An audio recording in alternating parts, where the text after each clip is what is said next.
amigos de Venezuela Siempre, Siempre Venezuela, estamos aquí iniciando esta edición vespertina del programa. Como siempre, llevándoles a ustedes información, comentarios, noticias, música, entrevistas, todo lo que tiene que ver con Venezuela y su migración a lo largo y ancho del mundo. Esto lo hacemos con mucho cariño, mucho respeto para todos ustedes a través de esta señal. 5 emisoras que se enlazan desde Aruba hasta el Arauca de Nacional para llevarles a usted la mejor información aquí en Siempre Venezuela. Y es un trabajo en equipo, donde está Vanessa Chacón en la producción, Camilo García en redes sociales y apoyo técnico, nuestro equipo de operadores, también nuestros colaboradores en Colombia, Venezuela y otras partes del mundo, todos bajo la coordinación de su servidor, Alan Peralta. Tenemos a Carlos Uzcategui, el Miura en la sala. Vamos a saludarlo. Carlos, buenas tardes, ¿cómo estás? Muy buenas tardes, Alan Ernesto Peralta, y bueno, ya está ahora dándole la bienvenida a la audiencia del programa Siempre Venezuela Radio, con bastante calor, temperatura sobre los 41 grados.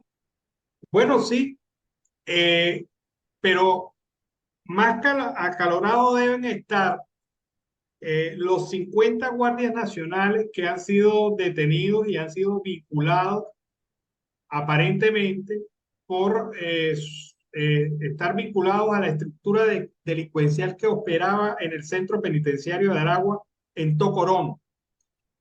Según las informaciones publicadas en diversas redes durante el día de hoy, estos funcionarios están sometidos a interrogatorios de la Dirección General de Contrainteligencia Militar.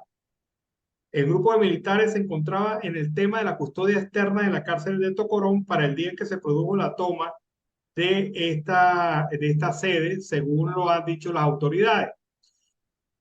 Y yo me pregunto una cosa, ¿será que ellos, los que ahora están investigando, no sabían también de estas irregularidades desde hace un de tiempo?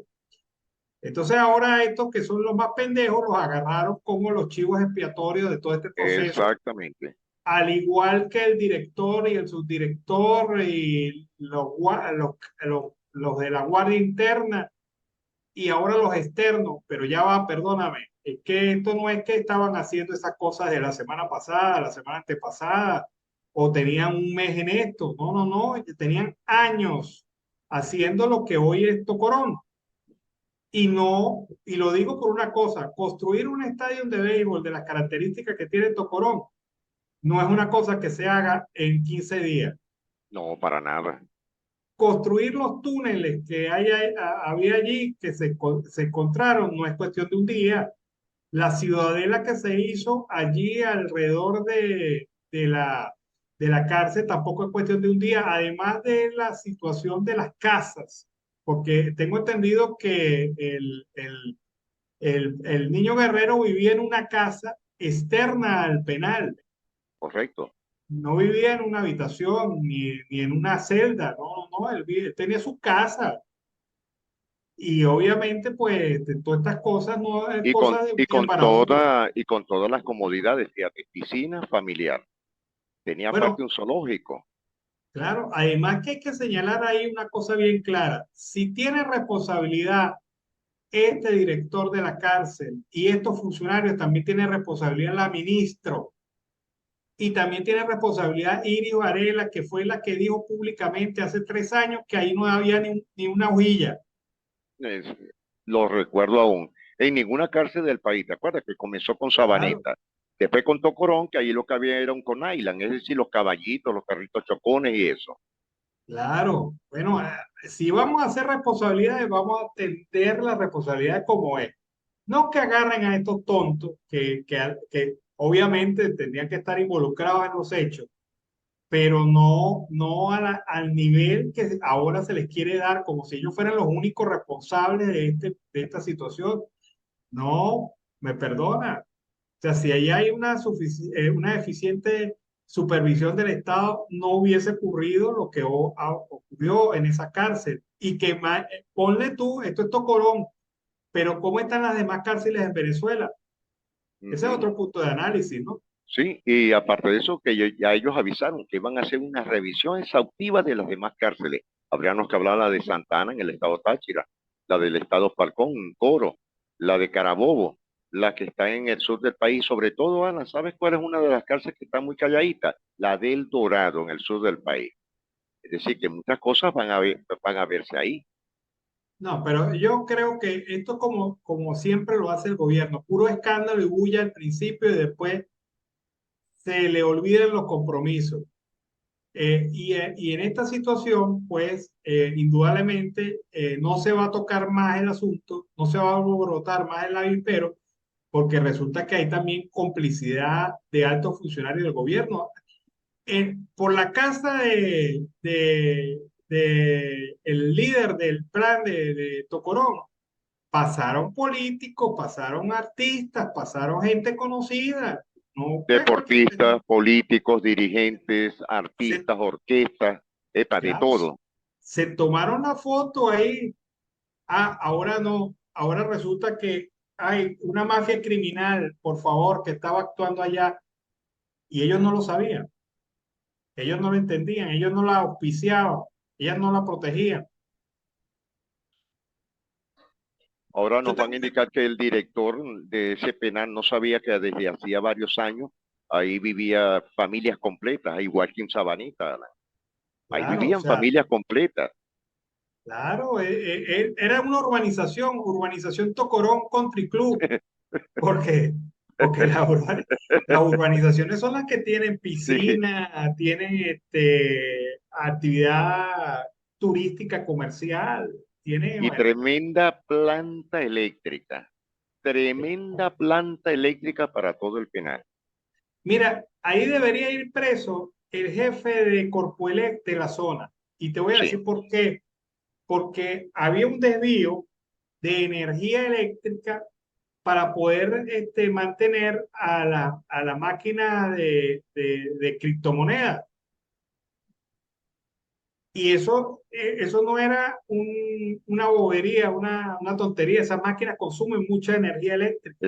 eso no era una extensión de 110, hermano. Eso eran miles. Fíjate que yo me acuerdo esa vez que cuando conversamos el tema no, que capturaron 50. No, Alan, yo me equivoqué. Eran más de 350 máquinas y en perfecto estado.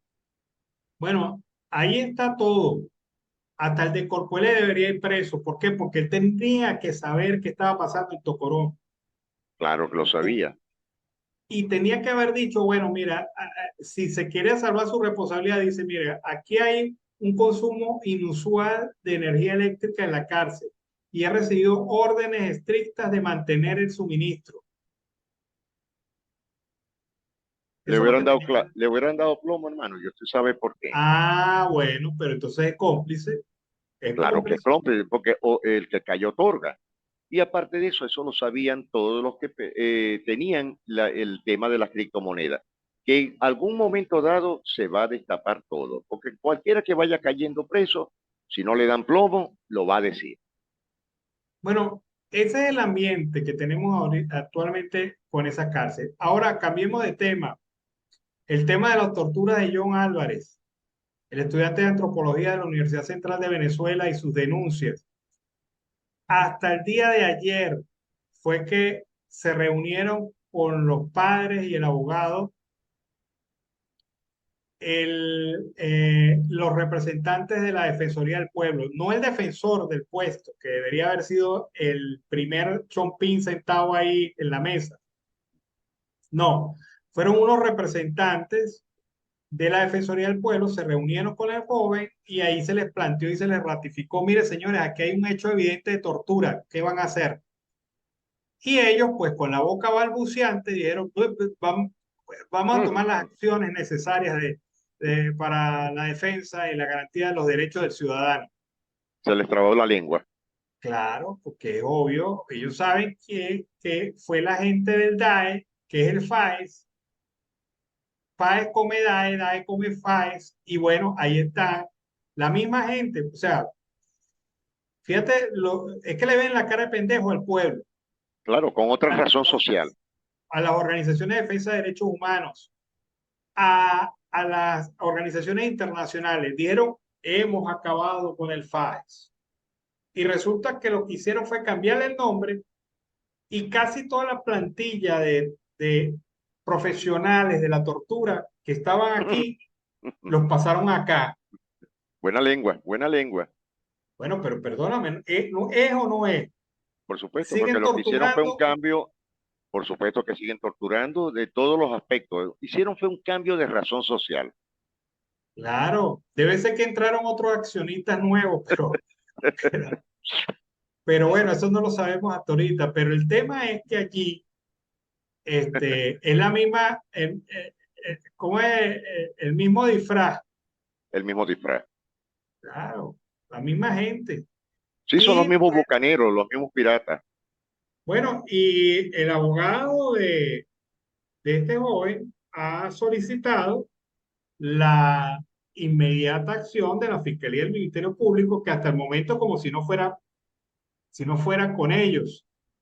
El Consejo Universitario de la Universidad Central de Venezuela se pronunció ayer y solicitó, pues obviamente, que las organizaciones del poder público, las autoridades, eh, garanticen el respeto al Estado de Derecho y las disposiciones legales que en la ley se prevé en el caso de John Álvarez Peña. Y han solicitado que el Ministerio Público actúe. ¿Y por qué el Ministerio Público a estas alturas no ha hecho absolutamente nada? ¿Por qué el fiscal de facto está mirando así para otro lado y no está haciendo nada en relación a este caso? Por una razón muy simple, porque allí se descubre toda su mentira. Y ahí se descubre que sí es necesaria la presencia de las representantes internacionales en materia de derechos humanos en Venezuela y la Corte Penal Internacional, porque él no es capaz de garantizar la defensa de los derechos humanos de los venezolanos. Ese es otro que tiene que estar callado porque si no se lo llevan igualito que su amiguito Tarek Saimi. Y va a jugar Bueno, al escondido durante otros 6 meses más. bueno, ahí están las cosas. Este ciudadano no ha hecho nada, no ha Ni va a anunciado ser. una investigación y lo tiene que hacer porque la presión pública se está moviendo en ese sentido. Y las torturas a John Álvarez son una clara demostración de que todo esto es una mentira. Claro. Estos supuestos cambios, modificaciones, transformaciones, XY que hicieron con el tema de la policía, del Poder Judicial, de organismos de defensa de derechos humanos en Venezuela. Esto es una gran mentira. Se siguen violando, todos los días se siguen violando los derechos humanos en Venezuela con la presencia de autoridades internacionales. Dígame si no estuvieran aquí.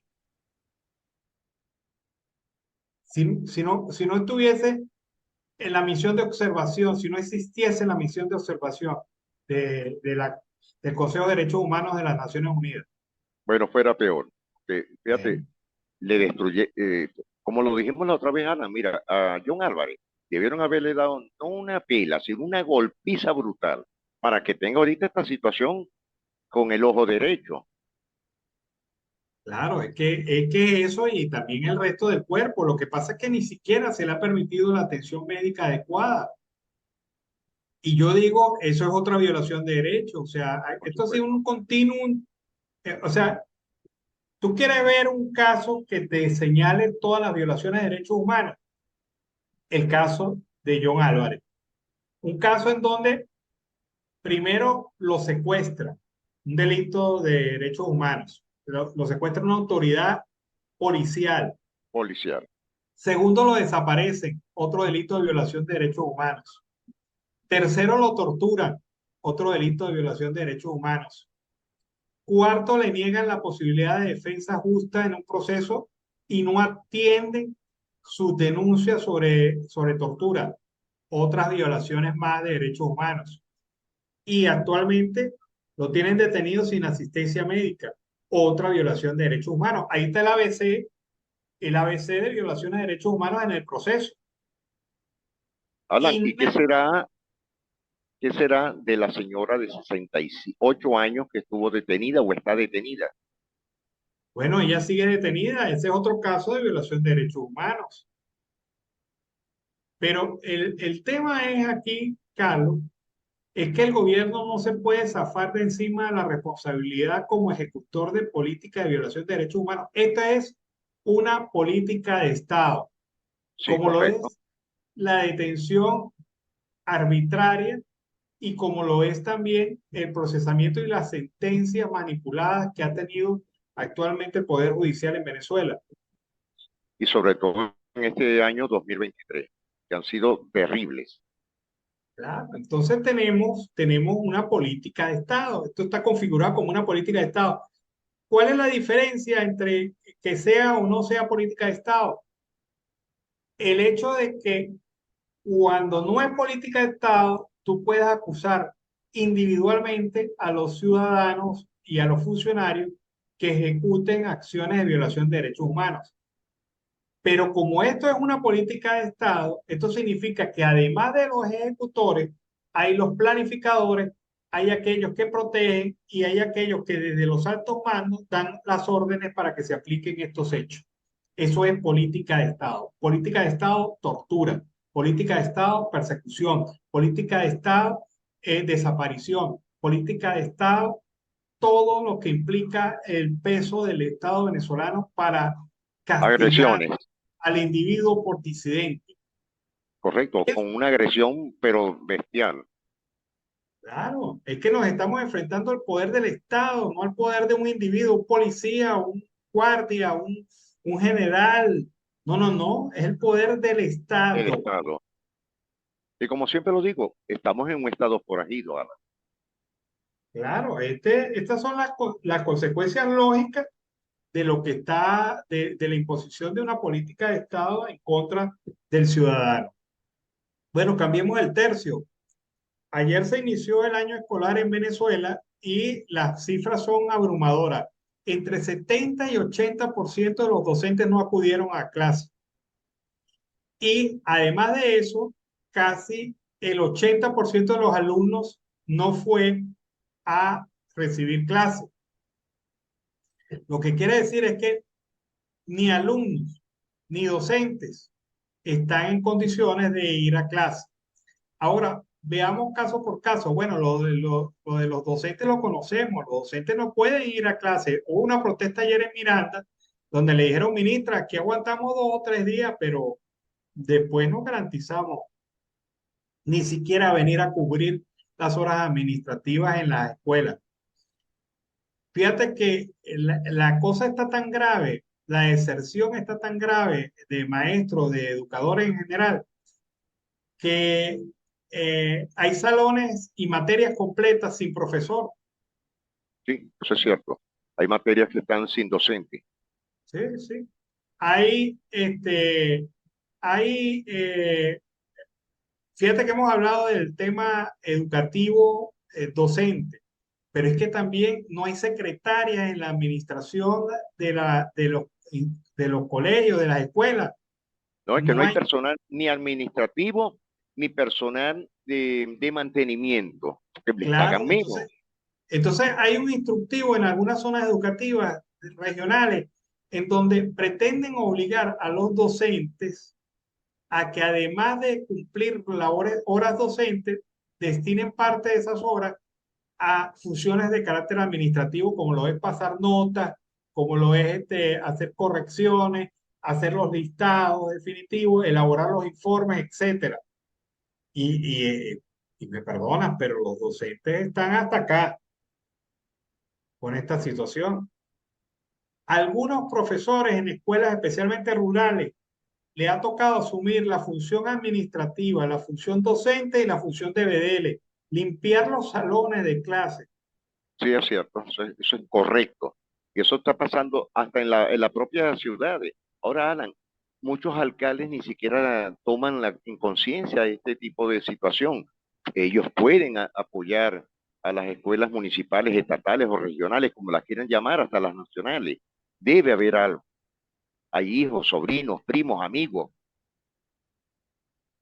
Sí, pero es que yo creo que el problema aquí es un problema netamente político, porque cuando en una escuela Correcto. nacional, por poner un ejemplo, se acerca un organismo municipal a dar atención y apoyo, la orden que viene política desde el Ministerio de Educación Central es que no se permite la entrada ni la participación ni aceptar colaboración de partidos de otros niveles del poder y menos si son partidos de oposición. Sí, por supuesto, porque con eso ellos tendrían el primer problema. Aparte, fíjate que tocaste un tema muy interesante con el punto de la entrada del ciclo escolar de este año, 2023-2024. Alan, mira, en el estado Zulia, en el estado Mérida, en Falcón, en el estado Lara y en Los Llanos, en Apure, más del 75% no estuvo en las aulas de clase por la falta de electricidad. Estaban sin servicio eléctrico. En varios estados ayer estuvieron más de 8 y 6 horas sin servicio eléctrico. ¿Cómo podrían estar los estudiantes? Un ejemplo, en la ciudad de Maracaibo, o en Coro, o en Paraguaná, que las temperaturas sobrepasan los 40 grados. Bueno, ayer veíamos a un Maduro, presidente de facto, muy contento por el reinicio del año escolar y dijo una suerte describió como si fuera en una novela de ciencia ficción lo que era la educación en Venezuela, porque dijo cosas de ciencia ficción. Dijo por lo menos que el 80% de la educación venezolana es pública, es de calidad, es humanista, es científica y además ofrece las mejores condiciones para toda la comunidad educativa en cada escuela en Venezuela, en cada una de las más de 8.000 instituciones educativas que hay en el país, públicas. Eso es ciencia ficción, hermano. Claro, eso es un comedy caper. Claro, eso como decir, ese es el mundo de la fantasía, la isla de la fantasía. Ahora yo me digo una cosa y hablando del tema de la sanidad mental, ¿será que estos carajos de verdad piensan y creen lo que dicen? Porque lo dicen con tal convencimiento que si yo llegara por primera vez a Venezuela, yo diría, ay, qué buena es el presidente de Venezuela. Mira, mira lo que están haciendo aquí. Mira, no, pero la realidad es tan evidente, tan obvia, que ni pudor tienen de decir mentiras. De acuerdo contigo. Esa es la realidad. Mienten descaradamente, mienten para demostrar que están trabajando. Alan, y todo el pueblo venezolano sabe que no están trabajando. Fíjate cómo se le han volteado poco a poco los consejos comunales. ¿Dónde están las milicias, Alan? ¿Te has vuelto a ver? ¿No te has dado cuenta que ni siquiera los milicianos ya salen acompañando a la gente? No hay, se han retirado.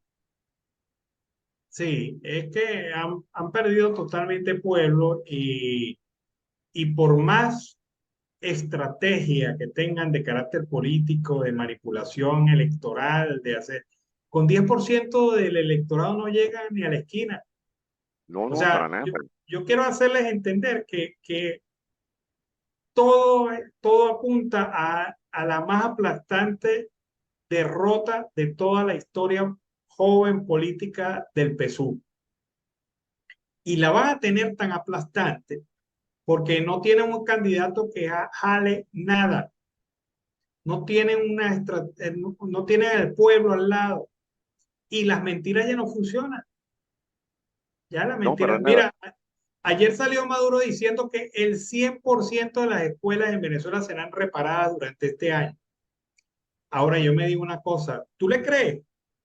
No, ¿quién le va a creer si tienen más de una década que no se ha hecho nada? Mira, las únicas escuelas que yo conozco, que sé, que están refaccionadas, son las que está actualmente, por A o por B, el gobernador de Zulia, que las está pintando, las está haciéndole mantenimiento, y eso es algo importante. Sea lo que sea, Manuel Rosales siempre hizo buenas escuelas con buenas infraestructuras, pero el resto del país, Alan, fíjate lo que está pasando en Portuguesa, 2 escuelas se han caído, lo mismo que ocurrió en Ojede.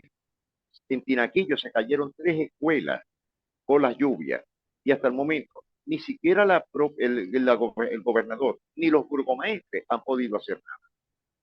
Yo dije, "Cónchale, ¿será que estoy en el En Narnia. 2015, 2016? Porque me parece que eso yo lo escuché, un déjà vu.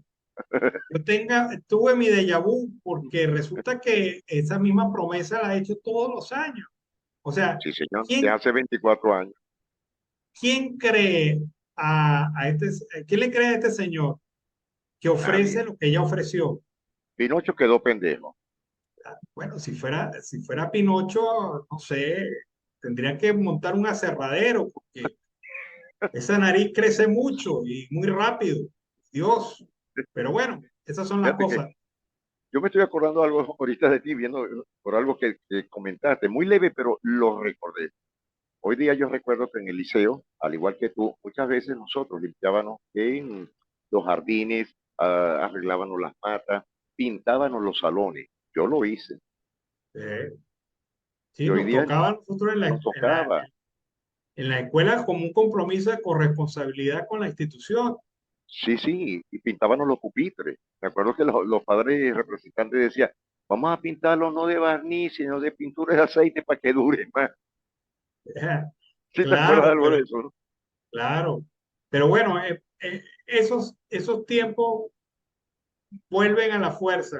Sí, vuelven a la Fíjate fuerza. el video que presentamos en estos días de una señora que denunciaba que le asignaron un pupitre a su hija y se lo tenía que llevar a repararlo, a arreglarlo, a pintarlo, a ponerlo bonito y Y a traerlo pie. otra vez a la escuela para garantizar que la hija tuviera donde sentarse. Qué bárbaro. Bueno, se nos acabó el tiempo. Pues sí, Alan, tal como lo hemos venido diciendo desde hace más de 2 meses, amanecerá y veremos. Todas las tardes y noches hay un nuevo cambio, un nuevo ciclo político, unas nuevas locuras de esta gente con cualquier cosa que se les ocurra.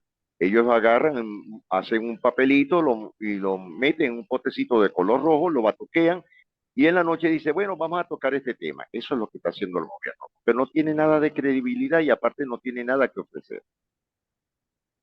Bueno, vámonos a la pausa comercial y musical del momento. Regreso, seguimos aquí con más de Venezuela siempre, siempre Venezuela. Bueno, amigos, seguimos aquí en Venezuela siempre, siempre Venezuela. El año escolar ha iniciado con los mismos problemas de siempre.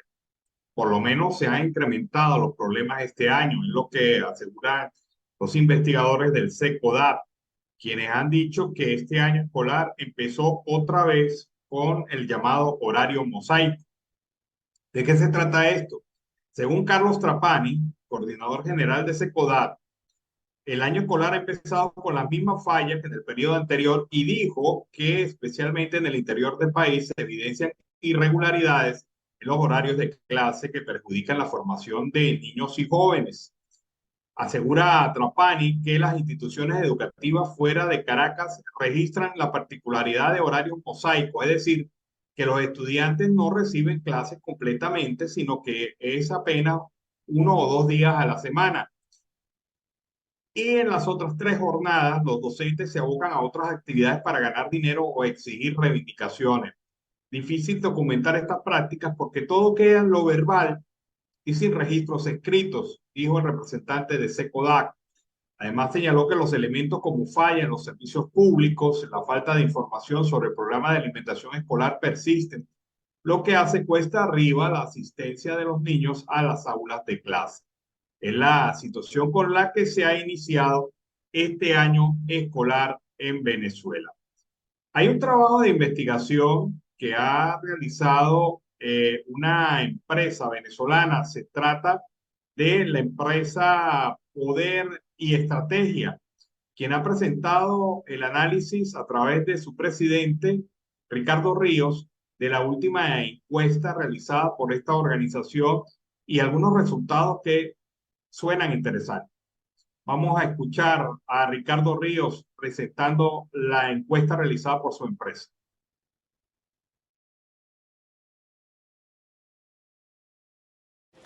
Hola, hablemos un poco de la intención de participación en las primarias, que esto creo que va a explicar un poco los acontecimientos de las últimas horas. Esto es la última encuesta de Poder y Estrategia recientemente salida del horno. Cuando digo recientemente, el campo está terminando hoy. Hablamos de el universo son mayores de 18 años inscritos en el registro electoral. Les preguntamos si está dispuesto a votar el 22 de octubre y definitivamente sí, dijo 32% que está dispuesto a votar. Definitivamente sí. Vamos a aplicar un filtro adicional. ¿Quiénes de ellos escogieron candidatos? Porque hay quienes dicen definitivamente sí, pero cuando les preguntas a los candidatos, entonces mencionan candidatos que realmente no están en la primaria o dicen que ninguno, etc. Escogieron candidatos el 27% del universo total. Dicen definitivamente voy a votar, escogieron candidatos, 27%. Alto, estamos hablando de más o menos 4.400.000 personas si tomamos 16 millones de referencia, que es el registro electoral. en Venezuela, el registro electoral efectivo, descontando la migración.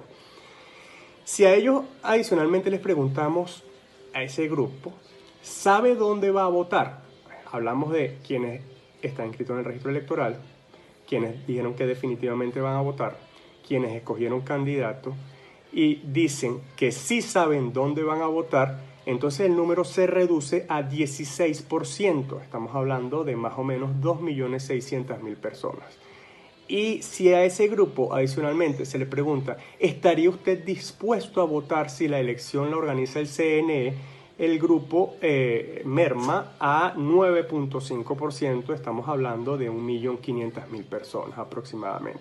Es decir, eso sería, dependiendo de las circunstancias, las premisas, etcétera, el piso y el techo. Estamos hablando de 1.500.000 personas y 2.600.000 personas, y esto lo tomamos como referencia porque, bueno, va a depender, por supuesto, como dije, de las condiciones, de las circunstancias y de las decisiones. Eso es todo por ahora. Bueno, seguimos aquí en Venezuela, siempre, siempre Venezuela. Interesantes los datos. Están hablando del presupuesto de cálculo que se había hecho en relación al tema de las primarias, una votación que pudiera estar superando los 2 millones de votantes. Pero para el gobierno esto es mortal, porque reflejar 2,5 millones de votantes, para poner una cifra, es evidentemente un triunfo de los factores de la oposición con todas las condiciones y adversidades y situaciones que le ha planteado el Ejecutivo, el gobierno de facto. Y esto es un triunfo por movilización. Además, recordemos que estas cifras crecerían en cualquier evento electoral, dado el rechazo que tiene el régimen en estos momentos en Venezuela. Hablando de este tema, la plataforma unitaria del país expresó su apoyo unánime a la Comisión Nacional de Primarias, elevando una voz colectiva con determinación y unidad. Este respaldo se dio a conocer tras el comunicado de la Comisión Nacional de Primarias en respuesta a la propuesta de la asistencia técnica del Consejo Nacional Electoral. La plataforma unitaria democrática respalda de manera unánime la posición y los planteamientos anunciados ayer por la Comisión Nacional de Primaria en el comunicado que hizo público después de un amplio proceso de consultas. Este voto de confianza se proyecta en un momento crucial con la vista puesta en el cambio político en el 2024, identificando las primarias del 22 de octubre como un paso fundamental. La Comisión Nacional de Primarias se había presentado ante el CNE para establecer su posición respecto a la asistencia técnica propuesta por el organismo electoral. El CNE en respuesta emitió su propio comunicado y afirmó tener competencias exclusivas para organizar las elecciones en el país. No obstante, ratificó su disposición de brindar apoyo técnico. En este escenario, la armonía expresada entre la Plataforma Unitaria Democrática y la Comisión Nacional señala un frente unido, una cohesión que podría ser vital en el intrincado tablero político venezolano. El comunicado de la plataforma subraya una determinación compartida, un compromiso para seguir adelante al lado de los venezolanos en la construcción del cambio político del 2024. En esta narrativa, la proximidad de la primaria se presenta no solo como un evento político, sino como un barómetro de la unidad y la resolución dentro de las filas de la oposición, ha dicho la plataforma unitaria democrática. Bueno, y en esa misma línea, Control Ciudadano ha exigido al Consejo Nacional Electoral iniciar las diligencias para garantizar la seguridad de las primarias que la oposición celebrará el próximo 22 de octubre, en las que va a definir su abanderado para las presidenciales del 2024. Ha señalado la organización no gubernamental Control Ciudadano que así como ha trabajado para brindar seguridad a procesos electorales internos del PSUV, el ente comicial debe tramitar lo conducente para un proceso electoral interno de la oposición, lo que señaló involucra a militares y a cuerpos de seguridad ciudadana. Como ya hemos visto en el pasado, el CNE dispuso del Plan República para brindar seguridad al proceso electoral interno del PSUV. Es lógico que ante las diligencias ahora para garantizar la seguridad del proceso interno de la oposición, es necesario que el CNE actúe, ha afirmado Rocío San Miguel de Control Ciudadano. la Comisión Nacional de Primaria, que organiza los comicios internos, ha pedido hacer gestiones al CNE ante la cartera del Interior y Defensa con el fin de garantizar un plan de seguridad para el día de las votaciones. En su comunicado, la comisión opositora rechazó, repetimos, la propuesta del CNE de posponer el proceso electoral y pidió a cambio que la institución apoye la elección tal como está configurada. Es la situación entonces que está previsto en materia de seguridad de la Comisión Nacional de Primarias y del evento de primarias en general. Bueno, seguimos acá en Venezuela, siempre, siempre Venezuela. Roland Carreño, periodista venezolano, dirigente de Voluntad Popular, cumplirá el próximo 26 de octubre 3 años de prisión. El comunicador y activista político fue llevado a la cárcel acusado de delitos de conspiración, tráfico ilícito de armas de guerra, legitimación de capitales y asociación para delinquir. El problema para el gobierno es que ninguno de estos delitos ha podido ser demostrado en juicio y en función a eso han generado situaciones para que los juicios se repitan por lo menos 3 veces. El pasado mes de julio, el proceso judicial contra Carreño comenzó de nuevo, a pesar de que la causa estaba a punto de culminar. A los tribunales octavo y tercero con competencia en terrorismo se les revocó la competencia y por esa razón los procesos judiciales a cargo de estos tribunales empezaron de cero. Esta medida no solamente afectó a Carreño, sino a 45 presos políticos que estaban encausados por esos tribunales. El 28 de septiembre, los miembros de la defensa de Carreño anunciaron que las autoridades del tribunal que lleva la causa del periodista, negaron la entrada al público a las audiencias del nuevo juicio político al activista. Joel García, miembro del equipo defensor, denunció en un video publicado en redes sociales que decidieron retirarse de juzgado por la violación del principio de publicidad de juicio establecido en las leyes venezolanas.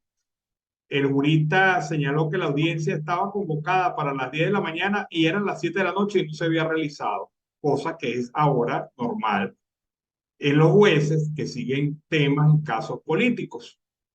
Las irregularidades han sido muchas desde su detención, empezando por la desaparición forzada por más de 24 horas a la cual fue sometido el señor Carreño.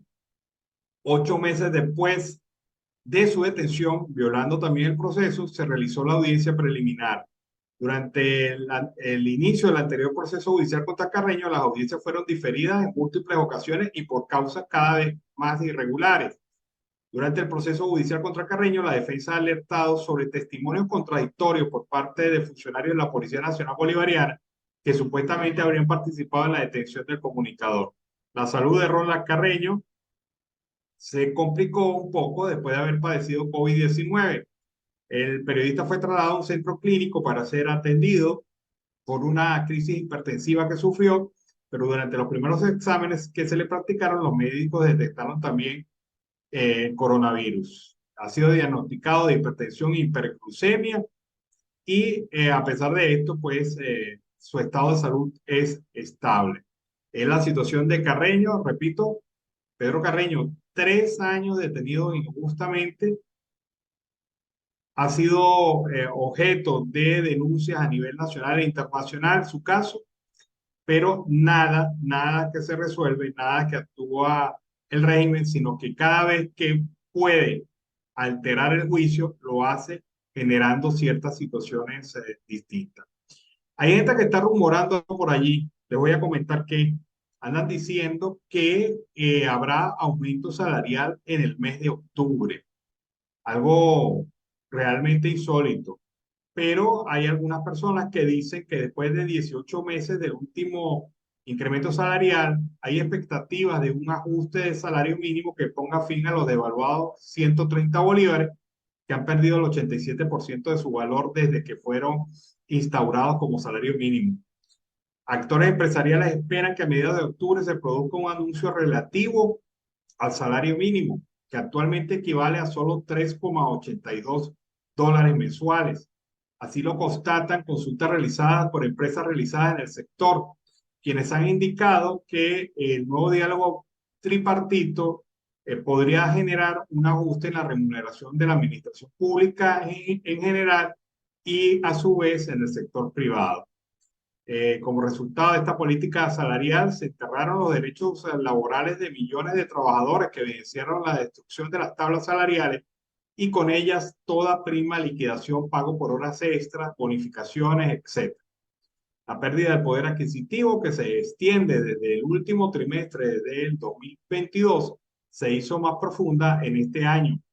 Se produjo una disminución del consumo que perjudicó la actividad productiva y comercial. Este panorama ha hecho que el sector empresarial resalte la necesidad de mejorar los salarios para impulsar el consumo, porque es el consumo el que determina el movimiento comercial en cualquier país del mundo. Pero con salarios tan bajos, la gente apenas puede sobrevivir y son muy pocos los rubros beneficiados por esto. Así que, tal y como van las cosas, algunos esperan que en el mes de octubre se realice y se autorice por parte del régimen un aumento salarial general y sería totalmente una sorpresa. Realmente, tal vez tiene fines electorales, tal vez tiene fines políticos, pero en materia económica, ese es un aumento que se comería a sí mismo por el tema de la inflación que pudiera generar en el último trimestre del año. Tendría que ser una política salarial. El gobierno lo que toma son medidas, pero de política salarial no tiene absolutamente nada, como no tiene nada en otros sectores de la economía. Ahora, hablando de varios temas, señalándole varios temas, hay una situación que se ha venido presentando en materia de definición del aspecto económico en Venezuela. Y es un tema que los huelguistas jubilados conocen muy bien, especialmente los de PDVSA, quienes han hecho una propuesta directa al presidente de facto, Nicolás Maduro. Vamos a escucharlo. Martes 3 de octubre del año 2023, desde la casa que vence la sombra UCB, le hacemos un llamado en el marco del respeto, primero al presidente de la República, Nicolás Maduro Moro, presidente obrero. Señor presidente, con todo el respeto que usted se merece, le pedimos que interceda por estos 8 hombres jubilados de Petróleo de Venezuela, quienes llevamos 8 días de huelga de hambre. Necesitamos que usted dé la orden al ingeniero Pedro Rafael Telechea para que atienda nuestra solicitud, porque no es posible que esperemos que haya una desgracia para después tomar cartas en el asunto. Señor.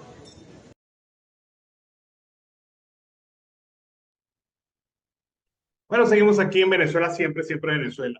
Están suplicándole al presidente de facto que le dé la autorización a Telechea, que se siente a discutir con ellos. Y yo creo que, miren, esto no es justo para una gente que especialmente ha trabajado durante muchísimos años por sostener la industria petrolera venezolana, que estén en estas condiciones. La historia, 1000 veces repetida, se les hemos comentado varias veces acá. Ellos tenían el mejor fondo de jubilaciones de Venezuela, fondo en dólares, que le hizo brillar los ojos al chavismo y como pudieron se lo cogieron y lo cambiaron por bonos de la deuda pública que al final fueron papel quemado, no tuvieron mayor valor ni rendimiento y esta gente la estafaron para robarle los dólares que tenían en su fondo de pensión. Y por esa situación están actualmente así.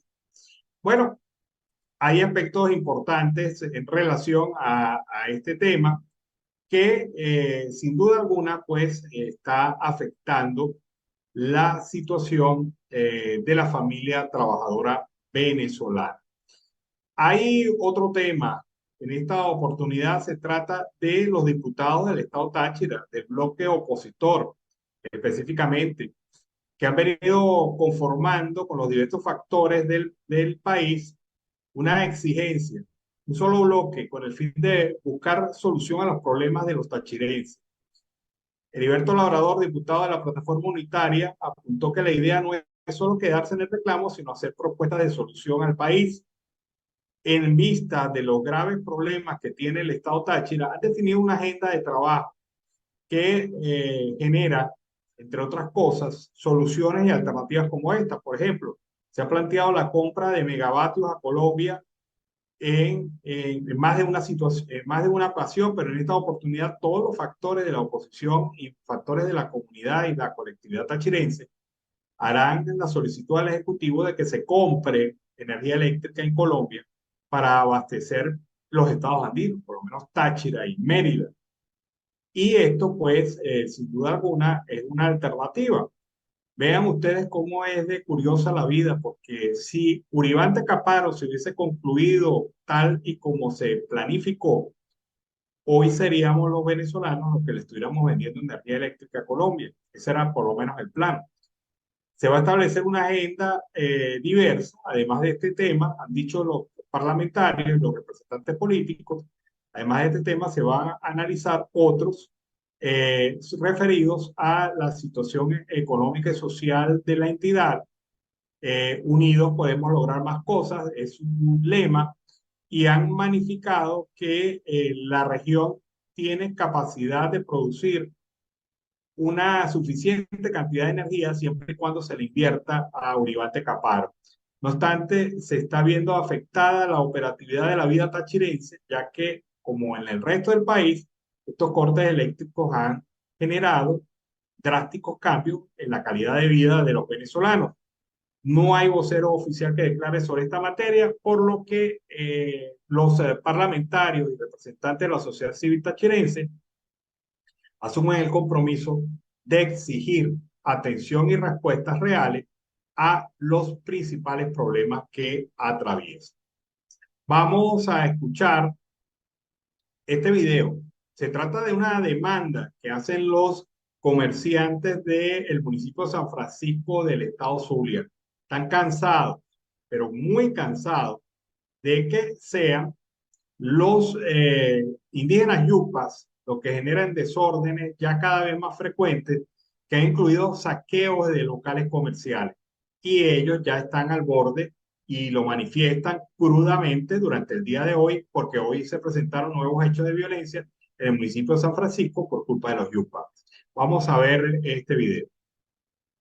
Bueno, hoy, 3 de octubre del 2023, me encuentro aquí en la calle 200, en donde ya llegaron los cuerpos policiales. Le hago un llamado al alcalde del municipio de San Francisco, Gustavo Fernández, al gobernador Manuel Rosales y al gobierno nacional, a los 3 niveles de gobierno, que se aboquen a esta problemática. Ya están saqueando hasta los locales comerciales del municipio de San Francisco. Los yupas y los comerciantes con la sociedad civil organizada no lo vamos a permitir. Eviten, por favor, una guerra civil con esa etnia. Estamos dispuestos a defender con nuestras vidas todos nuestros materiales y bienes. No lo vamos a permitir más. Cansados ya de la acción de los yupas. Es que el gobierno ha dejado eso al garete. En muchas oportunidades le han dejado hacer lo que les da la gana y ya se sienten con el derecho de violar la propiedad privada en innumerables cantidades de veces. Y hasta que el gobierno no vea, y ese parece ser su objetivo, no vea un enfrentamiento pueblo contra pueblo, no va a actuar. Por lo menos es lo que uno entiende ante la situación que se ha presentado, porque parece increíble cómo esta gente ha hecho, estos venezolanos se han sentido suficientemente empoderados como para hacer lo que les da la gana en el territorio y en las empresas y comercios particulares. Han tomado empresas, han cerrado carreteras, han obstaculizado puentes sobre el lago, han generado problemas de desorden público. Y el gobierno, como si no fuese con ellos, no le soluciona el problema básico, que es el pago de sus artesanías. Ellos le vendieron una artesanía al gobierno, el gobierno no se los quiere reconocer, y esto ha embravecido las aguas, pero quienes están pagando son los ciudadanos del común y corriente.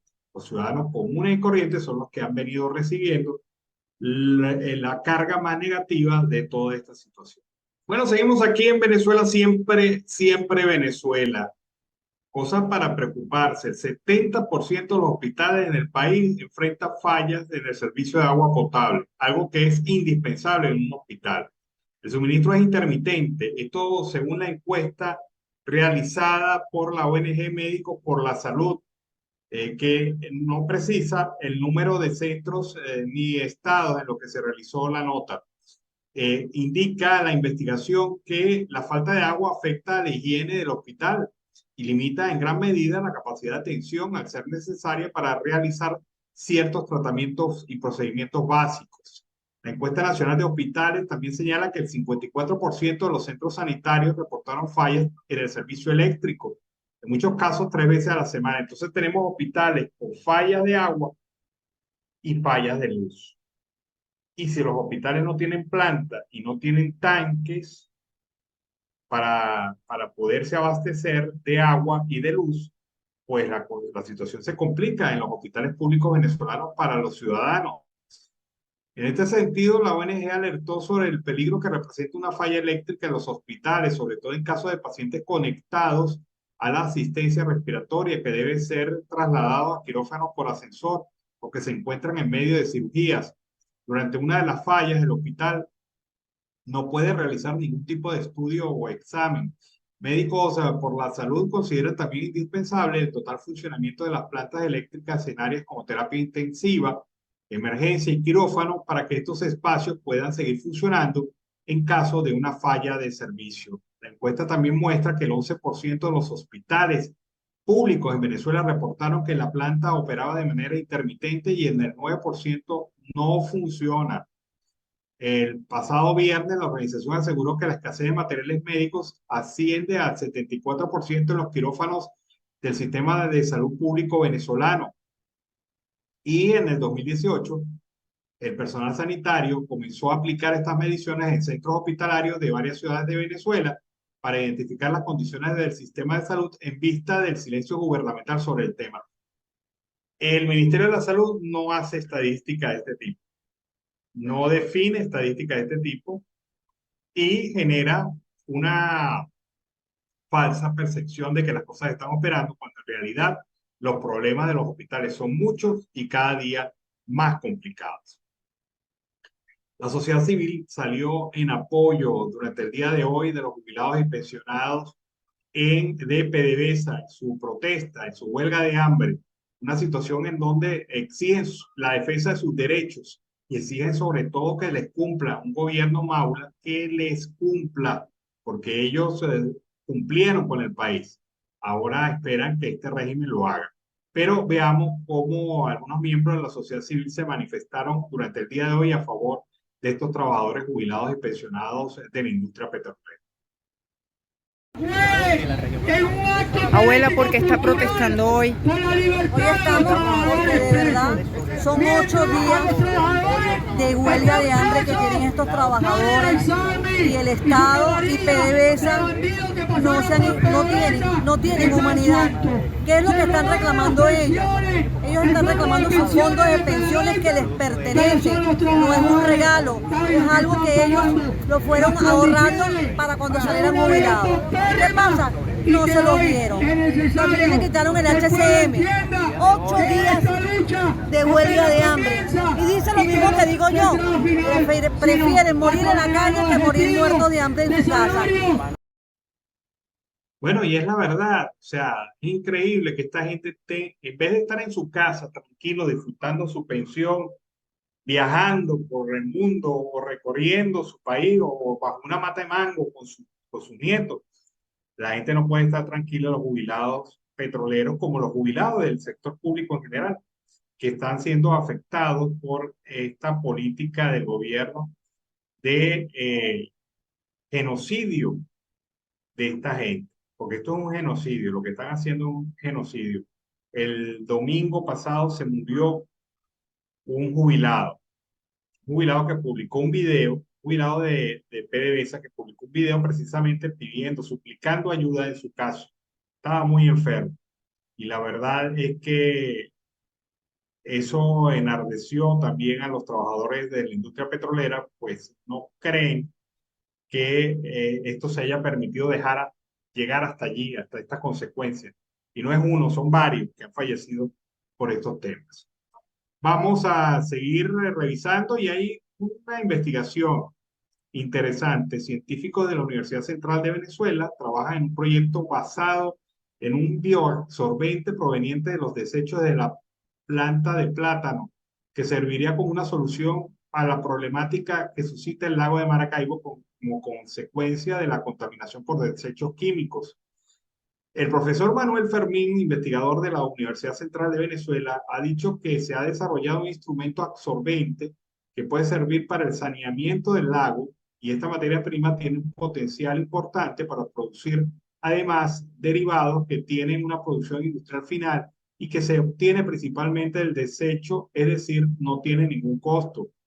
Fermín añadió que la idea nace principalmente porque la reproducción del plátano se da porque al cortar su tallo se desperdicia y no tiene hasta el momento ningún aprovechamiento industrial. En vista de ello, se ha aprendido a utilizar porcentajes de celulosa, que es lo que hace materia prima como el papel. La planta de plátano en 2 o 3 meses se reproduce y se vuelve a cortar y no se aprovecha. Entonces la reposición de la materia prima es más rápida. El licenciado Ray Arteaga, investigador también del equipo de la Universidad Central, especificó cómo actuaría este bioabsorbente. Tiene la capacidad de formar un aerogel, es decir, una esponja que la agrega a una sustancia como el agua, deja pasar el agua y absorbe el aceite. De esta manera se quiere desarrollar cómo modificar químicamente esta materia vegetal, que es la celulosa, para que tenga, afirma, la posibilidad de absorber el químico, el petróleo y demás contaminantes y dejar pasar solamente el agua líquida. Esto sería muy importante, además que hay que recordar que la zona sur del lago de Maracaibo es la principal productora de plátano de Venezuela y podía convalidarse si se logra desarrollar este producto adecuadamente y de manera industrial. Se pudiera utilizar una economía complementaria, la de la producción de plátano con la de rescate y la limpieza del lago de Maracaibo. Hay también algunas propuestas para recolectar a través de este componente químico, recibir también contaminantes como el mercurio, el plomo y otros. Además es biodegradable y una exposición final que no sea el lago de Maracaibo pudiera ser el punto de experimentación fundamental para demostrar la eficiencia de este producto que desarrollan en la Universidad Central de Venezuela. Hay otros estudiantes de la Universidad Metropolitana en Caracas que están haciendo un proceso a escala industrial para extraer materia prima también de la planta de plátano y darle disposición para la industria textil en el papel y el saneamiento del lago, lo que ayudaría a la recuperación económica del Estado Sur. Interesante todas estas investigaciones, interesante todos estos adelantos y sobre todo cómo la ciencia se pone al servicio de un problema tan fundamental como es rescatar el lago de Maracaibo. Vamos a escuchar a Daniel Ceballos. Este dirigente político propone a los productores agrícolas mirar al mercado colombiano como un mercado destino de sus productos. Escuchemos. Los productores del campo venezolano no tienen financiamiento, no tienen asesoría técnica, no tienen combustible, no tienen maquinaria, etcétera, etcétera. Pero no hay que quedarnos en eso. Hay que ser creativos. Tenemos que buscar mercado, enfocarnos en dónde vamos a comercializar nuestros productos, porque estamos dispuestos a vencer todas las barreras, pero hay que ubicar las papas, los plátanos, las zanahorias, las hortalizas, las frutas. Tenemos que saber a dónde llevar el café, el cacao. Y aquí, a solamente 30 kilómetros de la frontera venezolana, está Cenabastos, en Cúcuta, en el norte de Santander, donde viven más de 2 millones de seres humanos. Un gran mercado.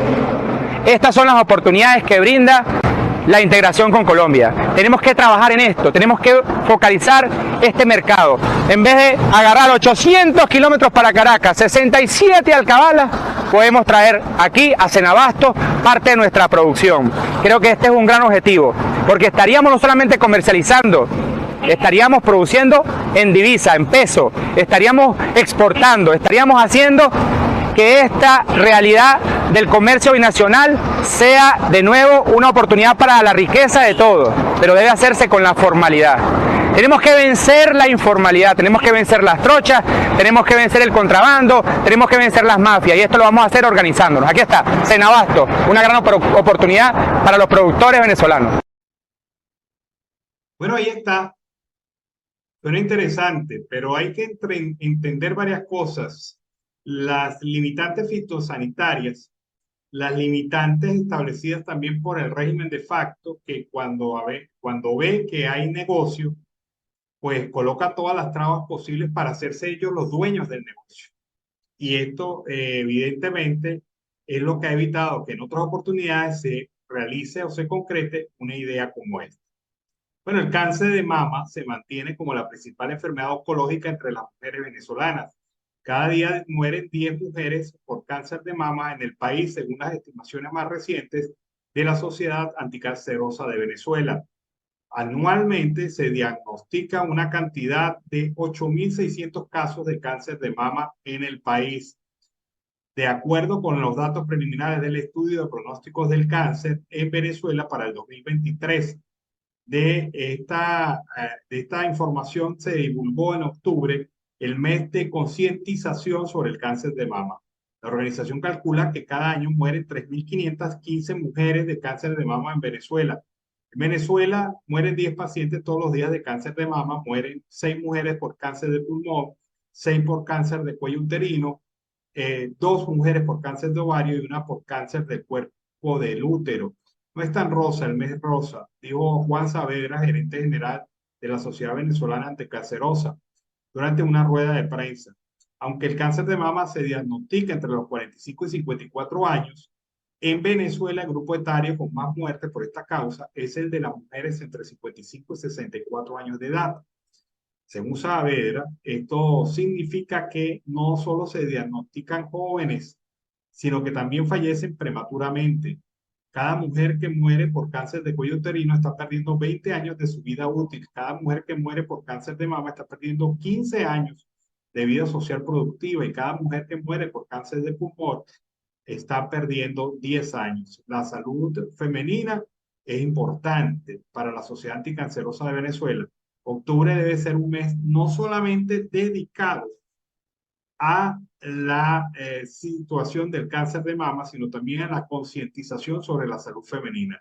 No solamente es el cáncer de mama la razón por la cual se muere la mujer venezolana. Ha dicho una ginecóloga, Iraima Avaloa, gerente de la unidad de clínicas móviles, programa de pesquisa en las comunidades.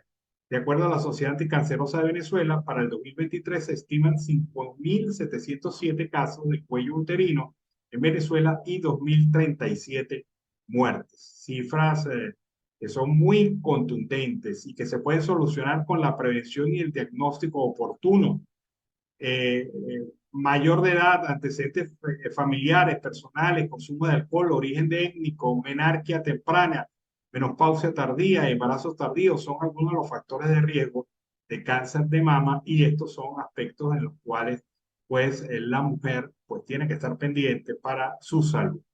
Y es lo que ellos piden, no es entender este mes como el mes del cáncer de mama, sino el mes de la salud general de la mujer venezolana. Vamos a escuchar ahora este video de Eduardo Battistini. Él habla sobre el inicio del año escolar. Veamos cuál es su visión sobre este tema en Venezuela. Te pido 2 minutos de tu tiempo para que veas y compartas este video y te enteres de cómo está el sistema educativo en Venezuela. Hoy, aproximadamente 8 millones de niños, niñas y adolescentes venezolanos vuelven a sus clases. ¿Pero en qué condiciones retornan a la escuela? Estudios aseguran que la deserción escolar ya puede estar sobre los 1.5 millones de niñas, niños y adolescentes. En la más reciente investigación de la ONG Con la Escuela se señaló que el 22% de los estudiantes faltan a clases para ayudar a sus padres a trabajar, siendo la deserción más alta en el segmento de 15 a 17 años, que puede llegar incluso al 45% de ausentismo escolar. La Federación Venezolana de Maestros ha denunciado que el 60% de las escuelas no se encuentran aptas para el reinicio de clases. La Universidad Católica Andrés Bello y la ONG Con la Escuela determinaron que el 85% de los planteles públicos no cuenta con internet, 69% tiene carencias agudas del servicio eléctrico y 45% no cuenta con agua. Ante esta realidad y reclamo del pueblo, la ministra Yelixa Santaella les pide tener fe. ¿No me creen? Acá les dejo el video. Hay muchos que van a escribir sobre este tema, pues la escuela todavía no está rehabilitada. Tengan fe y tengan esperanza. Nuestros maestros están pasando hambre. El promedio salarial de los maestros, tomando como referencia el escalafón más bajo y el más alto, es de $26,09 al mes. Esto significa que para que un maestro compre una canasta básica necesita 19 meses de salario para apenas comprar la comida de un mes. El último informe de la Red de Observadores Escolares reveló que apenas el 26% de los maestros comían carne en su dieta y que el 16% se iba a la cama sin comer. En 2018 y 2021 Venezuela perdió el 25% de sus maestros, que representan 166.338.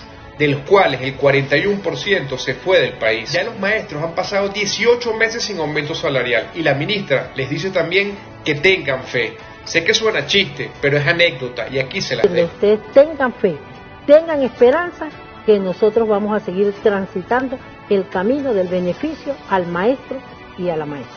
Garantizar la educación de nuestros niños y una vida digna para los maestros no es una prioridad para Maduro.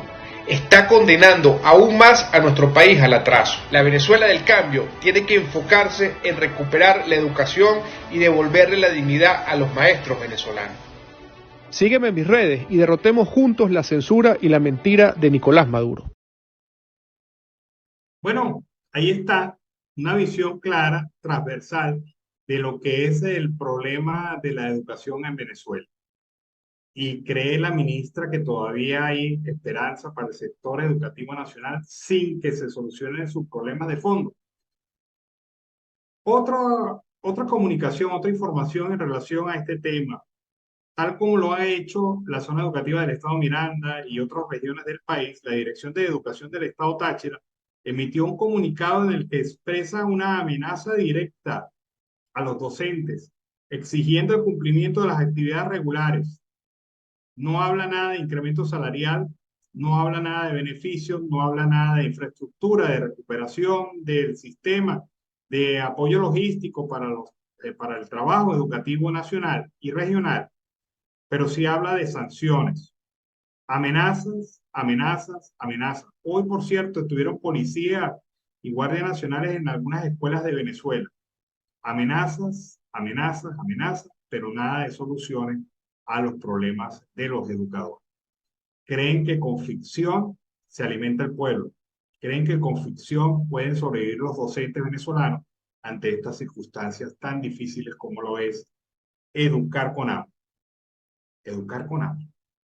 Bueno, hay un tema interesante aquí. Recientemente se realizó una rueda de macronegocios en Caracas, entre Colombia y Venezuela, la Feria Bioexpo en la ciudad de Cúcuta, actividades que fueron realizadas el pasado fin de semana. Sin embargo, Yonel Contreras, presidente de la Cámara de Comercio e Industria del Estado Táchira, no concibe que mientras se promueve por un lado la inversión, por el otro lado el SAREN prohíba la inversión extranjera en Venezuela. Contreras expresó que a un año de la reapertura de los pasos binacionales se ha logrado llevar lo informal a lo formal. Es decir, los empresarios comenzaron a importar y exportar productos de manera legal, lo que considera positivo para la economía del occidente venezolano. Sin embargo, considera que las limitaciones que implementa el SAREN ahuyentan a los inversionistas extranjeros, pues impide que estos puedan tener confianza en los procesos de inversión. El gobierno hace un doble papel. Por un lado promueve la inversión y por el otro lado la revierte. Y esto no se puede entender. No se les permite a los empresarios extranjeros crear empresas en Venezuela. Igualmente destacó la falta de un sistema de pago que le permita hacer transacciones para adquirir productos, materia prima, bienes y servicios en Colombia. A su juicio, siguen siendo limitantes para los empresarios de comercio binacional estas acciones, ya que deben acudir a triangulaciones extranjeras externas para poder realizar sus respectivos pagos. Es la situación entonces que se presenta con este importante tema del desarrollo económico fronterizo. Un gobierno que tiene unas políticas que ahuyentan al inversionista y por el otro lado un discurso en donde se le llama a invertir. Definitivamente, gobierno esquizofrénico. Por esta información cerramos nuestra edición vespertina. Como siempre, le hemos hecho un trabajo en equipo, donde está Vanessa Chacón en la producción, Camilo García en redes sociales y apoyo técnico, nuestro equipo de operadores, también nuestros colaboradores en Colombia, Venezuela y otras partes del mundo, todos bajo la coordinación de su servidor, Alan Peralta. Los invitamos para mañana a una nueva edición de Siempre Venezuela. Pendientes, mañana más información. Que pasen feliz noche. Siempre Venezuela es un programa que te brinda las mejores noticias, comentarios, análisis, entrevistas y música. Información sin censura en la voz de los protagonistas. Todo un equipo de producción de primer nivel. Siempre Venezuela lo encontrarás en las radios de tu preferencia. O si no, visítanos en nuestras plataformas digitales. Siempre Venezuela Radio. En Instagram, Facebook y Twitter. De lunes a viernes le decimos lo que en Venezuela prohíben. Porque somos Venezuela siempre, siempre Venezuela.